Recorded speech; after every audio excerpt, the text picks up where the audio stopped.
evening snack time with us. How y'all doing out there?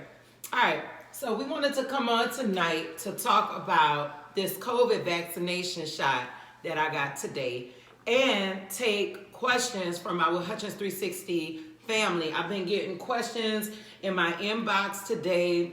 People have been texting me from Louisiana to California, Texas, where else have I gotten questions from? Several places. So I want to go ahead and address all your questions tonight. I am a DC public school, middle school, 8th grade teacher, and our school district is going back to some semblance of in-person learning next week. Next week, y'all. And the reality of it is they are going to eventually have all of us come back in. So far, my principal set it up to where we're only going to come in one day a week and work with the children from like 10 to 2. Now, I don't know if you know anything about Southeast DC and our schools and anything like that, but I work in an area where there is high need for education, high need for health care and everything like that. So being that I'm in the environment that I'm in and we are dealing with such a contagious disease, I felt that it was best for me and my family that I do get the vaccination. They're not putting the actual COVID-19 virus into your body when you get this vaccine. It is like, I'm trying to describe it. It's some particles of it, like a messenger RNA strand of the virus. Pull it up, baby. Some vaccines, such as the measles or oral polio vaccines, contain a weakened form of the live virus, and in very rare cases, those can cause disease. But this isn't one of those. Right. This is an mRNA vaccine, and it contains a message that encodes the spike protein. So it's not the live virus. Yeah. And that spike protein, what it does, it causes your body to produce an immune response to the spike protein that's present in the COVID-19 virus. So while this spike protein is in my system today after receiving this shot, my T cells and my B cells that's in my immune system will develop antibodies that will attack those antigens of that spike protein. And that attack basically is teaching and training my immune system on how to fight the actual COVID-19 virus. Now today I took dose 1. Dose 2 I will take 3 weeks from now on February the 20th, administered by the same people. And I took the Pfizer version of the vaccine. So that's why my vaccination shot is going to be 2 doses instead of 1. Now that's a really good question. That's a really good question. Yes, you can still pass the virus to your family. You will have the antibodies built up in an appropriate immune response to fight the virus as it enters your body. But yes, unvaccinated members of the family can still get the virus. So I still have to mask up. I still have to, I ordered like a little hazmat suit from Amazon that should be coming soon. They selling them for like $25 to $50, depending on how much you want to be covered. But a full suit that zips up the hoodie and everything. I even bought the face shields with my mask. I bought the cups that go over your face. Then you put the face mask on. Like, yo, I'm going to be looking like something out of one of those movies where the hazmat team comes in to take the anthrax out the building, so, and then I have to strip down in the garage before I come inside to my family and immediately go shower and everything. So I will still be taking those types of precautions after being in the school all day with the students and coming back to my family until everybody in this house is vaccinated. The answer is no. Neither the recently authorized and recommended vaccines nor the other COVID-19 vaccines currently in clinical trials in the United States can cause you to test positive on viral tests, which are used to see if you have a current infection. So if you get the vaccine, you're not going to test positive on a test. Yes, due to several health risks associated with COVID-19 and the fact that reinfection with COVID-19 is possible, vaccines should be offered to you regardless of whether you had COVID-19 infection or not. So that's a good question too. Now, I don't think that this is the one, based on my research, I have not found that this is the vaccine that Bill Gates studied on South Africans. I want to say that that was a smallpox vaccine. And I did read that African leaders believe that children develop paralysis and some other side effects as a result of those vaccines. But I don't have definitive research from CDC or the World Health Organization on that. Such a good question. What do you think? For me, and I know like with my grade level, 8th grade, I think because we know the importance of COVID-19 and like the fear that's enlisted in us and that we know like some of our peers that have already gotten it, we're gonna most likely keep our mask. But I am scared for like elementary school kids, like kids in like kindergarten, first, second, third grade, because you know, like if they're playing at recess or something, or if they're playing around and they snatch off each other's masks, or just playing too much, I feel like they don't know the importance of the. Like if their parents didn't educate them at home about the importance and what this actually do to you, then I think it will be a problem for a lot of younger kids. But I think older kids, wouldn't be as big of a deal. But especially for elementary school kids, their parents before we go back to school, their parents need to really have a big lesson on them about wearing a mask, washing your hands, not sharing food, not playing around, because this is like a serious virus that can, potentially harm you really bad. Yeah. I disagree. Okay. I feel like older kids will be like, you can't tell me to wear my mask or not, or they'll be like, it's hot, I can't breathe, I gotta take this off. I feel like you're gonna have a lot of disobedient children, because when we weren't even dealing with COVID-19 and we had the flu season and people would get sick, people would cough in their hands, touch tables and touch everything without washing their hands properly. You don't know when a student's going to the bathroom, are they washing their hands when they leave? And honestly, from doing my personal research, teachers that have been going back, they notice that their students aren't wearing their mask. They aren't keeping it on, and they aren't staying 6 feet away from each other. So I feel like unless the children took a vaccine, then I feel like them coming to school and not doing the actual protocol will get someone sick if they don't have the vaccine, or have that, what do you call it? When you're asymptomatic, or if you can carry it and get really sick from it. I have a condition from when I was a baby. My mother had a cold sore on her lip. She kissed me and passed that virus onto me that results in cold sores. Now, my doctor treats my cold sores with an antiviral medication, and I haven't had one in a long time, because there are just certain foods and beverages that if you avoid, and certain vitamins that if you take on a regular basis, and amino acids that if you take on a regular basis, you can avoid developing a cold sore or fever blister during the year. Now, it could be pure coincidence, but I'm just going to tell you, for the past 2 years, I have not had a cold sore or a fever blister.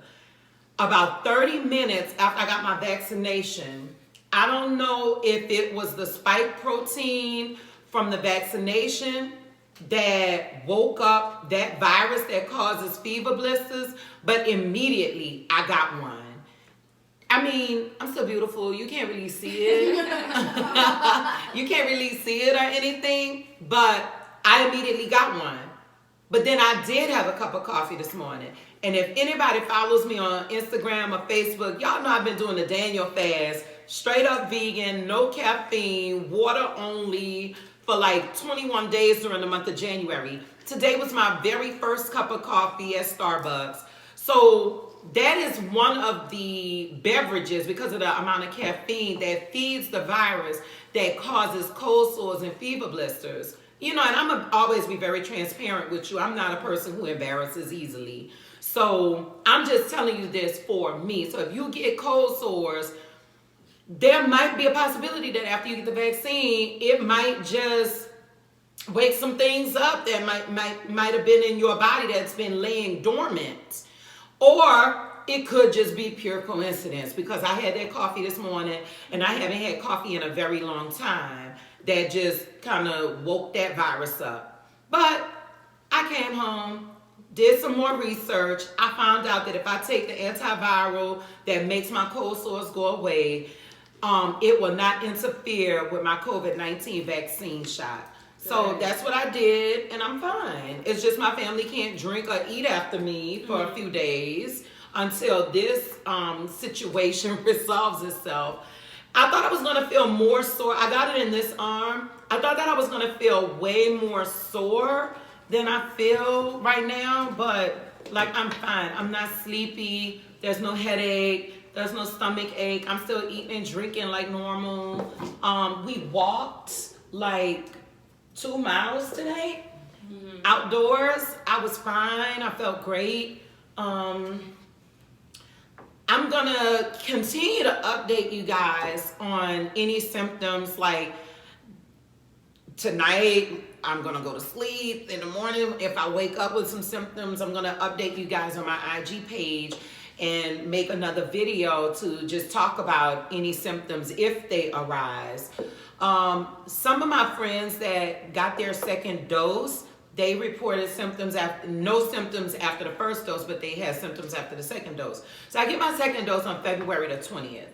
So I'm still hoping and praying, because let me tell you, I don't do headaches very well. I hate headaches. So I'm hoping and praying that I don't get those headaches that I did hear about after the second dose.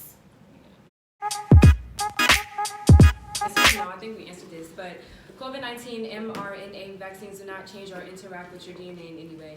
Messenger RNA vaccines, also called mRNA vaccines, are the first COVID-19 vaccines authorized for use in the United States. And mRNA vaccines teach our cells how to make a protein that triggers an immune response. The mRNA from a COVID-19 vaccine never enters the nucleus of the cell, which is where DNA is kept. This means that the mRNA cannot affect or interact with our DNA in any way. Instead, COVID-19 mRNA vaccines work with the body's natural defenses to safely develop immunity to disease. All right. So it does not alter our, It does not alter our DNA in no way. It never even enters the cell. It just triggers the cell to make the protein that elicits an immune response from our bodies when it encounters the actual virus. Yep. To that is probably less than 100 out of a million of people who have gotten the COVID vaccines so far have had severe allergic reactions. So a severe allergic reaction is a rare event overall, said Wolfsbeck. The needle, they use like 1/2-inch needles today, which are usually the needles that they use for kids when they get vaccines. So no, and it was so quick. Okay. Like I honestly didn't have any issues. And this doctor said that I would say it's a very personal decision. It should be something that a woman discusses with her medical team. So something you discuss with a doctor. Honestly, I felt fine. I didn't have any like headaches, no nausea. Like I said, I just developed a cold sore like really quick out of nowhere, and that could have just been because of the messenger RNA causing my cells to create the spike protein that's in COVID-19. And it may have awakened another virus that was already in my system that causes the development of a cold sore. But then again, like I said, I gotta put it out there. I've been on the Daniel fast eating nothing but fruits and vegetables from like January the 4th through January the 26th. Anybody that follows me on my other IG accounts or Facebook, you see I've been eating a pretty much vegan diet, no caffeine, no none of that. And this morning I did have coffee from Starbucks for the first time.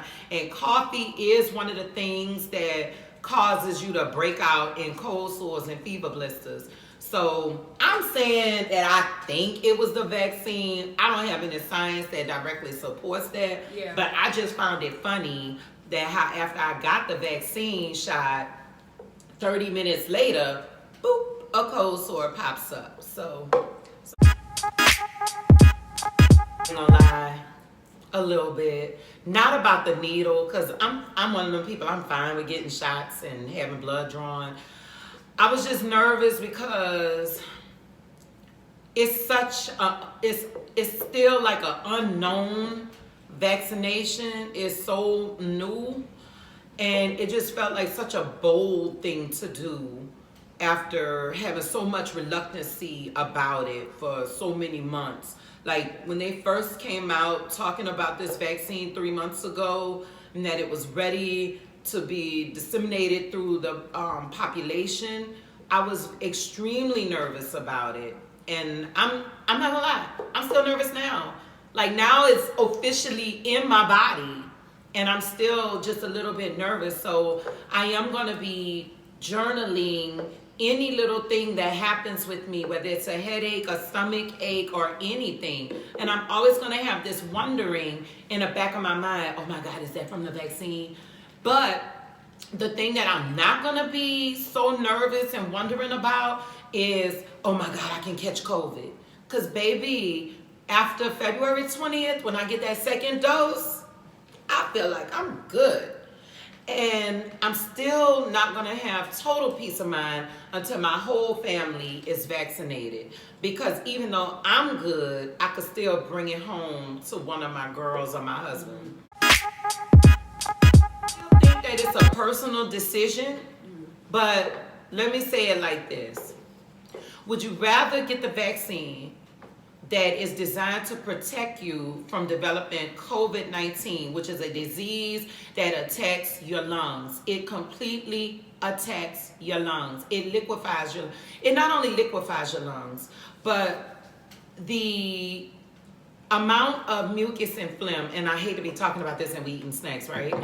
That develops in the lungs, it hardens and it crystallizes, making it impossible for you to breathe. And then if you are a highly contagious COVID patient, your family and your friends cannot visit you in the hospital. Nobody can come see about you. So, and even after you so-called get over COVID or heal from COVID, you still could have symptoms for several weeks, months, and even years after developing the disease. It's one of those diseases that if you get it, you have it for life. Seems like, based on just stories and what people that have contracted it have reported. So I want you to think about that, and I want you to ask yourself, would I rather take a vaccine that has been well studied, that has been well vetted, or take my chances wearing a mask that may or may not protect me, socially distance, like really, do we really socially distance every day in the grocery stores, at school, at the library, the mall, because the malls are open, grocery stores are open, restaurants are open, all these things are open, and we're going into these environments every day. So would you rather take the vaccine and have some form of protection, or not take it at all and just be open to contracting this virus? And those were the questions that I had to ask myself. So I would just encourage you to ask yourself those questions. And whichever one is stronger for you, that should help you to make your decision. Yep. I'm going to try my best to answer that question. They are putting the exact same amount of the vaccine in your body for both doses. I think that's what you're asking me. So if you get Moderna, can you get Moderna, can you get Pfizer for the second one? Oh, that's what you're asking. Okay, so it's best to get the same kind of vaccine for your second dose. So on my little card that I got today, it actually says the Pfizer vaccine on my card.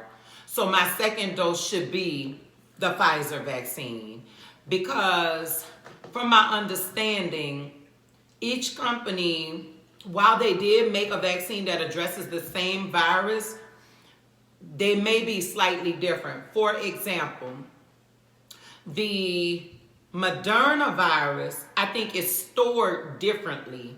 The Pfizer virus has to be stored in a freezer that's set to very, very low temperatures. And I think Moderna does not have the same storage requirements. And neither does the new Johnson & Johnson vaccine. They don't have the same storage requirements. Therefore, there must be something different about the two different types of vaccines. Therefore, I'm going to go ahead and venture out and say, yes, they should be from the same company. Go ahead and sign off for the evening. And we are getting ready for Black History Month. It starts on Monday, so get ready. We're going to be coming on doing some series, Black scientists and Black people of color, minorities in STEM. We're going to do a whole series on that. So girls, get ready, because first up is Dr. Mae Jemison. So get ready, get ready, get ready, get ready. Bye, everybody. Bye.